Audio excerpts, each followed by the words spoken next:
finally watched Fantastic Four: The First Steps, which is the latest Marvel film. I've been looking forward to watching this film for quite some time because the promotional content for this was honestly fantastic. Anyways, I quite enjoyed the retro vibe that the trailers had, and also the casting was great. So I was very much looking forward to watching this one. And it's directed by Matt Shakman as well, like the guy who made WandaVision, which I think is a pretty solid show. So yeah, all those reasons I was very much looking forward to it, and it's a good movie. It's a good Marvel film. It's been a long time since I could actually say that. I mean, yes, Thunderbolts was fun, but this one I could actually confidently say that this is actually a good film. Like, it's well crafted, it's well made, it's well shot, and all around in general it's a really good film. So I was very surprised walking out of the theater, and there's a lot of things to talk about, but in a nutshell, I think what really works for the film is the stellar, breathtaking production design and the visuals. I think that's the top of my list as to what really works for the film. There are some shots in the film that just left me in awe. I was just watching and staring at the screen, looking at what was in front of me. It seriously has some amazing aesthetics, and all of these aesthetics are perfect for a setting like the 60s, because it has that retro vibe going for it, and a lot of how the interiors are designed, let's say inside the Fantastic Four building, or the way the car is designed, the fantastic car that all the Fantastic Four members use, all of it feels retro. It feels like the 60s. It exactly nails the kind of vibe that you associate with a time period like that. But more than that, on another level, what the visuals also do a great job at is to show you the scope of the story. Now, this is a film where the main villain, Galactus, is huge. And huge is like an understatement. He is big. So you have to convey that through the visuals, right? And there are some shots that absolutely do the job. You know how huge this guy is, and as an audience member sitting there in the theater, I felt like an ant. I felt like this tiny insect looking at something so big on the screen. And it's not an easy task. It might feel like you can just show someone big in the screen and it feels like that. Not really. You have to feel that. You have to feel the scope of it. And the film does a great job in doing that. I also think Matt Shakman is a really interesting director. Like, there are some very good shots in the entire film, and I think the way he blends the CGI and the practical effects, it's very good. Like, especially when Reed Richards is going around the building and arms are stretching out, not a single second of that felt fake. Actually, nothing really feels fake in the film. It's so good, the integration between the CGI and the actual locations that are used. It's all very smooth, and it's brilliantly rendered. And Matt Shakman really has this style of just making everything feel cozy and comfortable. He did the same with WandaVision as well, at least in some episodes, and here he captures that feeling again quite well, especially with his camera angles. Now, I wouldn't say he's like an all-around great director. There are some really jarring moments that are not supposed to be jarring. At least in terms of editing, they don't really flow smoothly. So one scene that I'm reminded of is when you get a look at the Silver Surfer for the very first time. There is this shot that the camera just keeps going around, and it was so weird and out of place.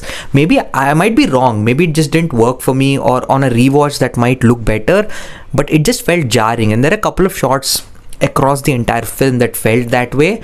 But in general, he's an interesting director, and I think he really does the job here, especially in terms of how the film looks and feels.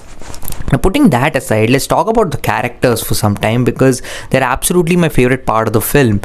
Every single character brings in so much to the film. It's a film that's very much centered on the themes of family and team dynamics, like it's a very team oriented film, and it has to be. They're literally called the Fantastic Four. All of them have to be in coordination, they have to fight together, they have to be a team, and there's a lot of focus on that, and you see a lot of that on screen. You see how they hit off each other, you see how they're kind of like a family, and even in the action sequences, right, like you see their coordination as they're trying to fight, against a common enemy. It's all really nicely done. Dr. Reed Richards is a really interesting character. Even in the comics and even the previous interpretations, you could see that he's this guy who's extremely smart and is burdened by that. He's burdened by the fact, and he feels like it's his responsibility to kind of just solve everything, to really take care of his family and the world, and like it feels like, and he's weighed down by this responsibility, by this immense smartness that he has. So all of that is brought out wonderfully by Pedro Pascal. I see a lot of comments online where people are just tired of seeing Pedro Pascal in everything. I am not. I think the man is a fantastic actor. Pardon the pun. He's actually a fantastic actor. He really does a good job here. He absolutely sold me on his character, and I could feel every single emotion that he was feeling, and that's what a great actor needs to do. And I actually found the character pretty interesting and very easy to engage with. Vanessa Kirby is great as well. There are some sequences in this movie where she absolutely acted her heart out. She's terrific in those two sequences. One, in the entire climax of the film, she's terrific, and there's this one sequence where she's giving birth. Great acting, incredible performance, and I just generally like the character as well. She's actually front and center for most part of the film, and there's this emotion of motherly love, and usually in films it feels a bit too on the nose for me, but the way it was utilized in the film was quite nice. It didn't feel overdone. It felt like it was the right amount, and the emotion actually worked for me. Now let's just talk about the Thing. I always found the Thing to be a very interesting character because he was this guy, he was this man who was turned into literally a rock-like creature. So now there's this duality to him where he is still that man inside. He's a man with a nice heart, is really warm and nice, but he looks like this rock monster. So I always found that interesting. The film doesn't really explore that much into his character, but I think that's fine because the version of Fantastic Four that we're meeting are already Fantastic Four. They're not like right out of them getting the powers. We're not doing the origin story again, so it's nice that they just kind of, they didn't want to do that again, and it's like a couple of years into them being superheroes, them getting used to it. So they didn't do that arc, but they were also trying to do something different here. They were trying to do something else. I don't think it fully worked. It was fine, like it was not like a bad thing per se, but it just didn't completely work for me in terms of the character. But in general, the Thing was a very likable presence. The actor does a great job, and in general, I thought like he did a, he was amazing in the action set pieces, of course, and the CGI looked great. Again, he was a nice character. I just wanted more from him. And finally, we have to talk about the Human Torch. Now I have to confess something. I've never really liked Human Torch as a character. I wouldn't say hated him or something. He was fine. I never quite liked him. Like, he was this guy who could get fire on him like a human torch. It didn't feel interesting to me, and he was always this kind of guy who was, who's this playboyish kind of a person who was into women and all that. It felt very on the nose for me. Like, I never really worked for me, but surprisingly enough, I loved the character here.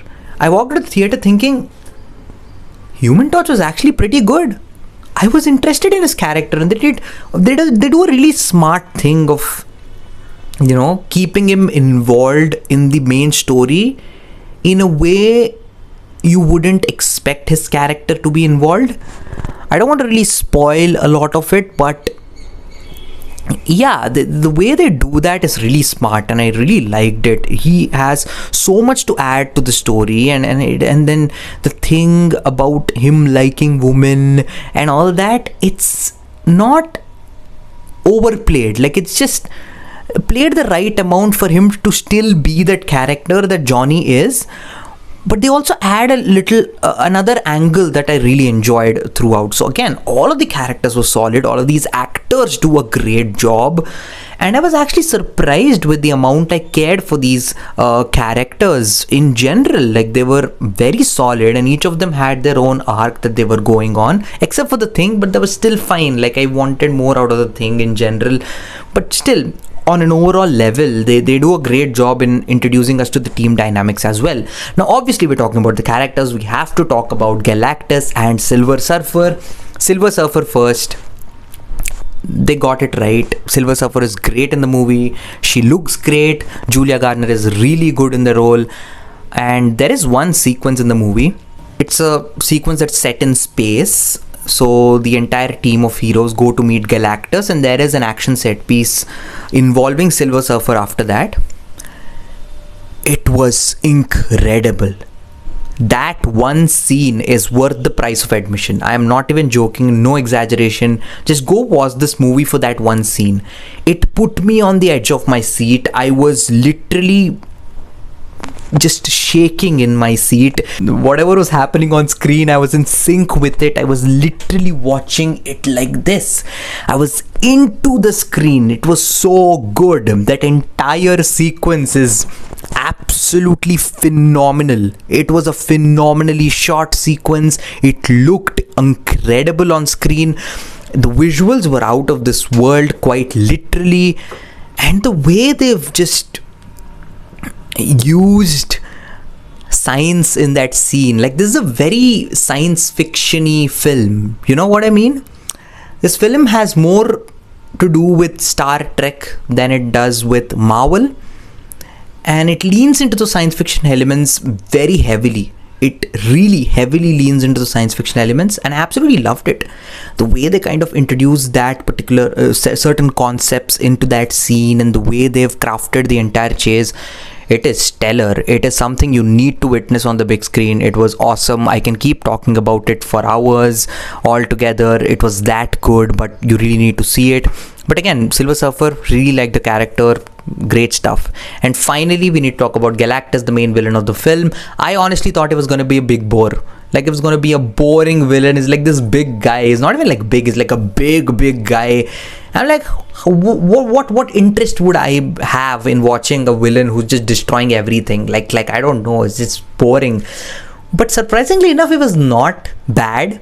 Like, I kind of liked Galactus. Like he was one of those villains that I really enjoyed watching on the screen. He felt like a massive threat for sure, and I think a lot of the cinematography and the way all of this was staged really helped.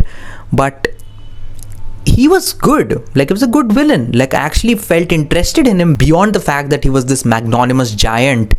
I did find him interesting, and there was a particular element that they bring into the conflict between the Fantastic Four and Galactus, which I really enjoyed. So there's that. All of the characters work for me.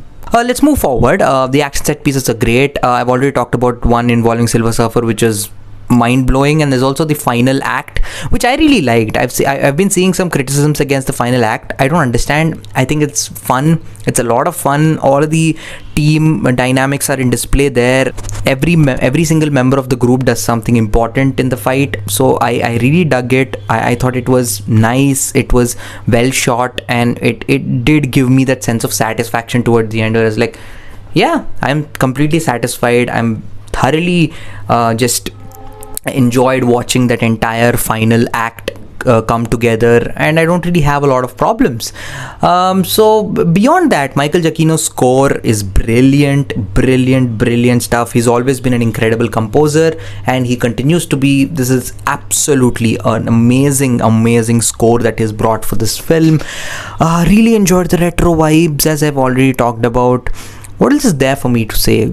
If there's an issue with the film, I think I don't really have any glaring or major issues with the film, to be honest. I think in general, I would say the film could have used a little bit more of the character interactions. The film is just about 2 hours long, and that's not bad. Like it really uses the runtime really well. Like it's a very well paced film. I'm not saying it's like the fastest paced movie or anything, but it does have some slow moments. But the way it incorporates that pacing into the story is pretty solid. But I would have liked to have more character interactions, just to explore these characters a little bit better.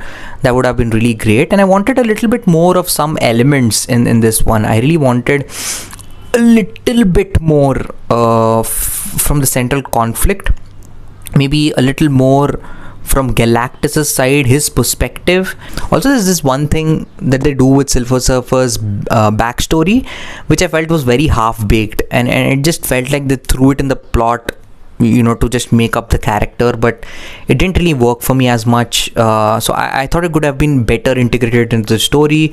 And there's this some parts of me wanting more from the film. I just wanted more of these characters. I wanted more of the setting as well. Though the retro vibe really worked for the film, I wanted a little bit more of that to add something to the story. You know what I mean? Like it being set in the 60s, I wanted that to add more to the story. Like you could fairly easily, transfer the entire story into the modern setting and it would more or less remain the same. So, I wanted more of that 60s vibe to add to the story a bit more, but I really think that's it. There's nothing here that bothered me per se. I had solid fun from start to finish. It's a very entertaining film.